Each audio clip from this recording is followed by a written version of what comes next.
Hello guys. അപ്പോൾ നമ്മൾ ഇന്ന് എക്സ്പ്ലെയിൻ ചെയ്യാൻ പോകുന്നത് 2025 റിലീസായ ട്രിഗർ എന്നൊരു ആക്ഷൻ ത്രില്ലർ സീരീസാണ്. മൊത്തം 10 എപ്പിസോഡുകളാണ് ഈ സീരീസിലുള്ളത്. അപ്പോൾ നമുക്ക് നേരെ എക്സ്പ്ലനേഷനിലോട്ട് കടക്കാം. അതിനു മുമ്പ് എൻ്റെ ചാനൽ ഇതുവരെ സബ്സ്ക്രൈബ് ചെയ്തില്ലെങ്കിൽ തീർച്ചയായും സബ്സ്ക്രൈബ് ചെയ്യുക. ഈ എപ്പിസോഡിൻ്റെ തുടക്കത്തിൽ കാണിക്കുന്നത് ലീയുടെ കുട്ടിക്കാലമാണ്. അവൻ്റെ അമ്മയും അച്ഛനും ബ്രദറും എല്ലാവരും ഒരു വെടിവെപ്പിൽ മരിച്ചു പോയിട്ടുണ്ടാകും. ഇവനെ മാത്രമായിരിക്കും അവർക്ക് രക്ഷിക്കാൻ കഴിഞ്ഞിട്ടുണ്ടാവുക. ഇവനെ രക്ഷിക്കുന്നത് ഇവൻ്റെ ഇപ്പോഴത്തെ ചീഫായിരിക്കും. ശേഷം ലീയുടെ മൊഴിയെടുക്കാനായി സ്റ്റേഷനിലേക്ക് കൊണ്ടുവരും. അവിടെ ആ കൊലയാളി അവനെയും നോക്കി കളിയാക്കിക്കൊണ്ടിരിക്കുകയാണ്. ചീഫ് ഒന്ന് മാറിയ നേരം അവിടെയുള്ള ഒരു തോക്കെടുത്ത് ലീ ആ കൊലയാളിയുടെ നേർക്ക് ചൂണ്ടും. ഓഫീസർമാർ വേണ്ട വേണ്ട എന്നൊക്കെ പറയുന്നുണ്ട്.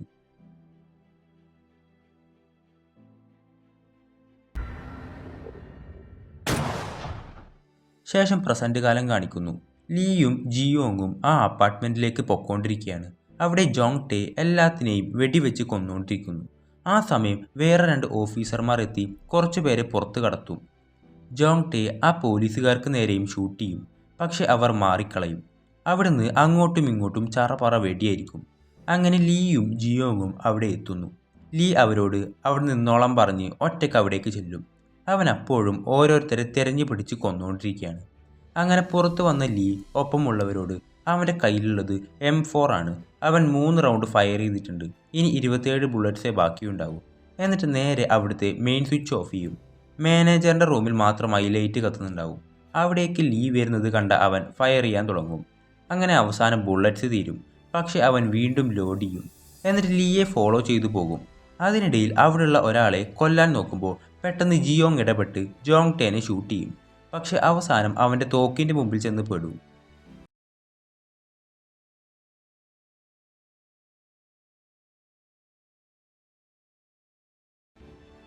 ശേഷം അവിടേക്ക് വേറെ ഓഫീസർമാർ വരും.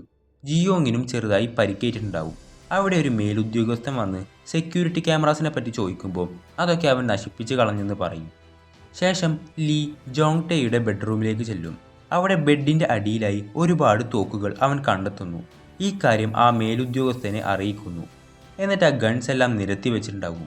അതും പല ടൈപ്പിലുള്ളത്. മിലിറ്ററിയിൽ നിന്ന് ഒരു എക്സ്പേർട്ടിനെ വിളിക്കാൻ പറയും ഈ ഗൺസിനെ കുറിച്ച് അറിയാനായി. ഡിറ്റക്റ്റീവ് CEO അതിനായി ലീയെ വിളിക്കും.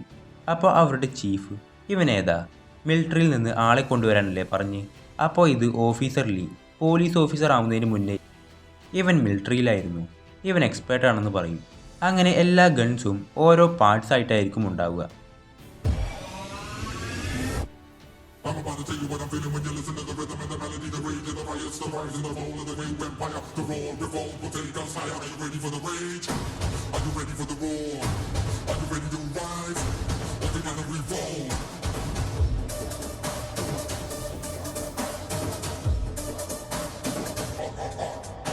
Are you ready for the rage? Are you ready for the roar? Are you ready to rise? Or together we roll?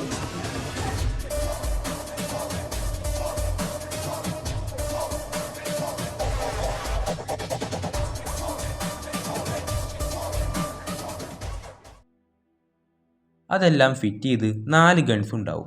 എന്നിട്ടെല്ലാം വിവരിക്കാൻ തുടങ്ങും. ഇത് XM-177 വിയറ്റ്നാം വാറിലൊക്കെ യൂസ് ചെയ്യാറുള്ളതാണ്. ഇത് AK-47 Kalashnikov produced by the Soviet Union. ഇത് German MP5. ഇത് MK Mod 1 US special ഫോഴ്സിൻ്റെ അടുത്ത് മാത്രം ഉണ്ടാവുന്നതാണ്. അപ്പോൾ ഇതൊക്കെ എങ്ങനെ ഈ കൊറിയയിലെത്തി എന്ന് ചോദിക്കുമ്പോൾ അറിയില്ല. അന്ന് ഒരാൾ സൂയിസൈഡ് ചെയ്ത വീടിൻ്റെ സീലിങ്ങിൽ നിന്ന് ഒരുപാട് ബുള്ളറ്റ്സ് കിട്ടിയില്ലേ, അതും ഇതും തമ്മിൽ എന്തോ കണക്ഷൻ ഉണ്ടെന്ന് പറയും. അപ്പോൾ ഈ കാര്യങ്ങളൊന്നും ജേർണലിസ്റ്റ് പോയി ഒരാൾ പോലും അറിയരുതെന്ന് പറയുന്നു. ശേഷം കാണിക്കുന്നത് ജോങ് മാൻ എന്നൊരു ക്യാരക്ടറിനെയാണ്. ഇവൻ ഒരു ക്ലീനപ്പ് സ്ക്വാഡിൻ്റെ ലീഡറായിരിക്കും. എന്ന് വെച്ചാൽ ഇവനൊരു ബോസ് ഉണ്ട്, ഗോങ് സിയോക്ക്. അവൻ ആരെ കൊന്നാലും ഇവന്മാരാണ് അതെല്ലാം നീക്കം ചെയ്യാറ്, ഒരു തെളിവ് പോലും ബാക്കി വെക്കാതെ. ആ സമയം ആ കൂട്ടത്തിലുള്ളവന്മാർ അപ്പാർട്ട്മെൻറ്റിൽ വെടിയൊക്കെ നടന്ന ന്യൂസൊക്കെ കാണുന്നുണ്ട്. ശേഷം ഇവരുടെ ബോസ് ഗോങ് സിയോക്കിൻ്റെ ആളുകൾ ഒരുത്തിനെ പഞ്ഞിക്കിട്ടുകൊണ്ടിരിക്കുകയാണ്. ഒരു മുദ്രപത്രത്തിൽ അവൻ്റെ ഫിംഗർ പ്രിൻ്റൊക്കെ എടുപ്പിക്കുന്നുണ്ട്. എന്നിട്ട് ജോങ് മാൻ്റെ ആളുകൾ വന്ന് അയാളെയും കൊണ്ടുപോകും. ശേഷം ജോങ് ടേ ഇപ്പോൾ ഹോസ്പിറ്റലിലായിരിക്കുമുള്ളത്. ചീഫ് വന്ന് ആ തോക്കുകളൊക്കെ നിനക്ക് എവിടെ നിന്നാണ് കിട്ടിയതെന്ന് ചോദിക്കുമ്പോൾ ഞാൻ മറ്റേ ആ പോലീസുകാരനോട് സംസാരിക്കൂ എന്ന് പറയും. എന്നിട്ട് ലീയെ ആയിരിക്കും അവൻ ഉദ്ദേശിക്കുന്നത്. നിനക്ക് എവിടെ നിന്നാണ് ആ ഗണ്ണ് കിട്ടിയതെന്ന് ചോദിക്കുമ്പോൾ അതെനിക്ക് കൊറിയറായി കിട്ടിയതെന്ന് പറയും. ആരാ അയച്ച് അതറിയില്ല, അപ്പോൾ ഏതോ ഒരുത്തൻ കൊറിയറായി നിനക്ക് അയച്ചതാണെന്നാണോ പറയുന്നത്? ആ ബെഡിൻ്റെ അടിയിലുള്ളതും അങ്ങനെ കിട്ടിയതാണോ? അപ്പോൾ ഞാനൊരു ഗണ്ണ് എൻ്റെ പ്രൊട്ടക്ഷന് വേണ്ടിയാണ് ചോദിച്ചത്. പക്ഷെ എന്തിനാണ് ഇത്രയും കൂടുതൽ തോക്കുകൾ അയച്ചതെന്ന് എനിക്കറിയില്ല. എങ്കിലും അവർ മരിക്കേണ്ടതാണ്. ഒരു റെസ്പെക്റ്റ് ഇല്ല, നിയമങ്ങളും റൂൾസ് കോമൺ സെൻസ് ഒന്നുമില്ല. എല്ലാം തൊലയട്ടെ. എന്തൊക്കെ പറഞ്ഞാലും കൊലപാതകത്തിനെ ന്യായീകരിക്കാനാവില്ല എന്ന് പറയും. ശേഷം കാണിക്കുന്നത് ഒരു സ്കൂളാണ്. അവിടെ ഒരുത്തൻ ഓടിക്കിതച്ച് പോകുന്നുണ്ട്. വേറൊരുത്തനെ ഒരു കൂട്ടം പയ്യന്മാർ ബുള്ളി ചെയ്യുന്നുണ്ട്. അവൻ്റെ ഫ്രണ്ടായിരിക്കും ആ ഓടി വരുന്നത്. അവന്മാർ എന്തോ വേടിക്കാൻ പറഞ്ഞു വിട്ടതായിരിക്കും. അവരോട് ഓരോന്ന് മോഷ്ടിച്ച് കൊണ്ടുവരാനൊക്കെയാണ് അവർ പറയുന്നത്. അങ്ങനെ രണ്ടും ക്ഷീണിച്ച് അവിടെ കിടക്കുന്നുണ്ടാവും. ശേഷം പാർക്ക് ഒരു സൂപ്പർ മാർക്കറ്റിലാണുള്ളത്. എല്ലാവരും അവനെ തന്നെ നോക്കി പിറുപിറുക്കുന്നുണ്ട്. അങ്ങനെ കുറച്ച് ഡ്രിങ്ക്സൊക്കെ വാങ്ങി ബില്ല് ചെയ്യാൻ നേരം ആ മാസ്ക് ഒന്ന് മാറ്റി ID കാണിക്കാൻ പറയും. അപ്പോൾ എന്നെ കണ്ട സ്കൂളിൽ പഠിക്കുന്ന ചെക്കനായിട്ട് തോന്നുന്നുണ്ടോ? അത് ഞങ്ങളുടെ പോളിസിയാണെന്ന് പറയും. അങ്ങനെ മാസ്ക് മാറ്റും. എന്നിട്ട് അവിടെയുള്ള എല്ലാത്തിനോടും എന്ത് തേങ്ങ എല്ലാണോ എന്നെ തന്നെ നോക്കുന്നത് എന്ന് ചോദിച്ച് ദേഷ്യപ്പെട്ട് അവിടെ നിന്ന് ഇറങ്ങിപ്പോരും. ഇവന്മാരെയൊക്കെ കൊല്ലാൻ കിട്ടിയിരുന്നെങ്കിൽ അത്രയും ആശ്വാസം ഉണ്ടായിരുന്നു. ശേഷം അവൻ്റെ റൂമിലോട്ട് പോകുന്ന വഴി ഒരു പെട്ടിയിൽ തട്ടിത്തടഞ്ഞ് വീഴാൻ പോകും. ഇതൊക്കെ ആരുടെ പെട്ടികളാണാവോ? വല്ലവൻ്റെയും വീട്ടിലേക്കുള്ള വഴി ബ്ലോക്ക് ചെയ്യാൻ. കുറേയായി ഈ പെട്ടികൾ അവിടെ കിടക്കുന്നു. അതുകൊണ്ട് തന്നെ അവനത് തുറന്നു നോക്കുമ്പോൾ അതിൽ ഗണ്ണായിരിക്കും ഉണ്ടാവുക. എല്ലാ പെട്ടികളിലും അത് തന്നെയായിരിക്കും. അതിൻ്റെ ഓരോ പാർട്സ് അവൻ ഫിറ്റ് ചെയ്യും. ശേഷം ജോങ് മാനും അവൻ്റെ ആളുകളും മറ്റേയാളെ കുഴിച്ചു മൂടാൻ വന്നേക്കാണ്. അയാൾ അവനോടായി, നിന്റെ ബോസ് ഗോങ് സിയോക്ക് അവൻ്റെ ബിസിനസ്സിൽ ഒപ്പം കൂട്ടാമെന്ന് പറഞ്ഞത് വെറുതെയാ. ഇപ്പോഴും ലേറ്റ് ആയിട്ടില്ല. നിനക്കുള്ള ഗൺസ് ഞാൻ തരാം. ജോങ് മാൻ്റെ കൂടെയുള്ളവർ അയാളുടെ വാക്ക് കേൾക്കരുത് എന്നൊക്കെ പറയുന്നുണ്ട്.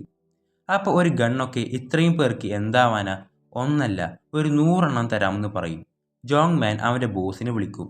എന്തായി എന്ന് ചോദിക്കുമ്പോൾ ഇപ്പോൾ തീർത്തിട്ടേ ഉള്ളൂ എന്ന് പറയും. പെട്ടെന്ന് ജോങ് മാൻ അയാൾക്കിട്ടൊന്ന് കൊടുക്കും. ശേഷം പാർക്കിനെ പോലീസ് വിളിക്കും. നീ എവിടെയെന്ന് ചോദിക്കും. ചേടാ, നിങ്ങൾ ഈ 24 മണിക്കൂറും എന്നെ മോണിറ്റർ ചെയ്തുകൊണ്ടിരിക്കുകയാണോ? അതെ. നീ എന്താ ആ മലയുടെ മുകളിൽ? ഓ, ഞാനൊന്ന് ശുദ്ധവായു ശ്വസിക്കാൻ വന്നതാ. അവൻ നേരെ വന്നേക്കുന്നത് മിലിറ്ററിക്കാർ ഷൂട്ടിംഗ് പ്രാക്ടീസ് ചെയ്യുന്നിടത്തേക്കാണ്. അവനും ഷൂട്ട് ചെയ്ത് പ്രാക്ടീസ് ചെയ്യാനാണ് വന്നിരിക്കുന്നത്. കാരണം അവിടെ വെടി പൊട്ടിക്കുന്ന സമയത്ത് തന്നെ ഇവനും പൊട്ടിക്കുമ്പോൾ അതിൻ്റെ ഒച്ച ആരും ശ്രദ്ധിക്കില്ല. ശേഷം ജോങ് മാൻ അവൻ്റെ ബോസിൻ്റെ അടുത്തേക്ക് ചെല്ലും.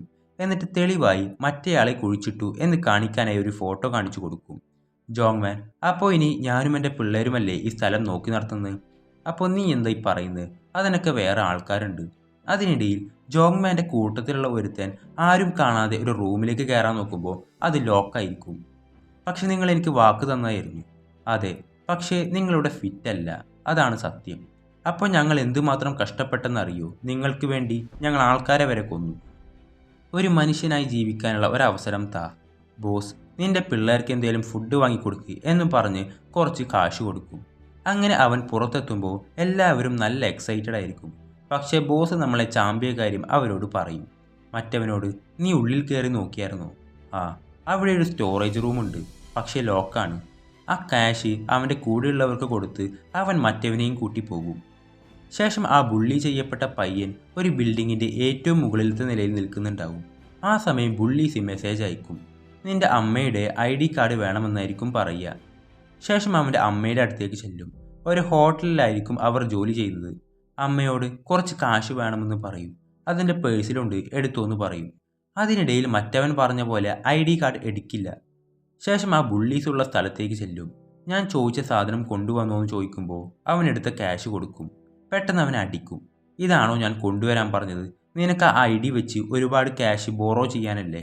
ഞാൻ ഒന്നുകൂടെ പറയാണ്, നാളെ ID കിട്ടിയിരിക്കണമെന്ന് പറഞ്ഞ് എല്ലാവരും കൂടെ അവനെ ചവിട്ടി കൂട്ടാൻ തുടങ്ങും. ശേഷം ജോങ് മാൻ നേരത്തെ കുഴിച്ചിട്ട ആളുടെ കാറുള്ള സ്ഥലത്തേക്ക് ചെല്ലും. അതിൻ്റെ ഡിക്കി തുറന്നു നോക്കുമ്പോൾ അതിലൊരു ഗണ്ണുണ്ടാവും. ശേഷം ലീ ആ വെടിവെപ്പ് നടന്ന അപ്പാർട്ട്മെൻറ്റിലേക്ക് ചെല്ലും. അവന് കൊറിയറായി കിട്ടിയ എല്ലാ പെട്ടികളും തപ്പും. അപ്പോഴാണ് ചീഫ് വിളിച്ച് അവൻ പറഞ്ഞതൊക്കെ നുണയായിരുന്നു. അവസാനം 3 വർഷമായി ഒരൊറ്റ പാക്കേജ് പോലും കൊറിയറായി ആ അഡ്രസ്സിലേക്ക് പോയിട്ടില്ലെന്ന് പറയും. അവിടെ കുറേ കാർഡ്ബോർഡ് കിടക്കുന്നുണ്ട്. അതിലായി അന്ന് ഇവൻ പാർക്കിൻ്റെ വീടിൻ്റെ മുമ്പിലായി കണ്ട അതേ ലോഗോ ഉള്ള പെട്ടിയാണെന്ന് മനസ്സിലാവും. ജോങ് ടേക്ക് വന്ന അതേ പെട്ടി പാർക്കിനും കിട്ടിയെന്ന് മനസ്സിലാവുന്നു. ഈ കാര്യം ഡിറ്റക്റ്റീവ് സിയോനെ വിളിച്ചു പറയും. എന്നിട്ട് ആ മോണിറ്റർ ട്രാക്ക് ചെയ്ത് ഒരു വണ്ടി അവൻ പിടിച്ചെടുക്കും. നോക്കുമ്പോൾ അതിൽ പാർക്കില്ല. അവരുടെ വണ്ടിയിലായി ആ ആംഗ്ലറ്റ് മോണിറ്റർ കിടക്കുന്നുണ്ടാവും. ശേഷം ലീ പാർക്കിൻ്റെ വീട്ടിലേക്ക് ചെല്ലും. അവിടെ പതുക്കെ എല്ലായിടത്തും നോക്കും.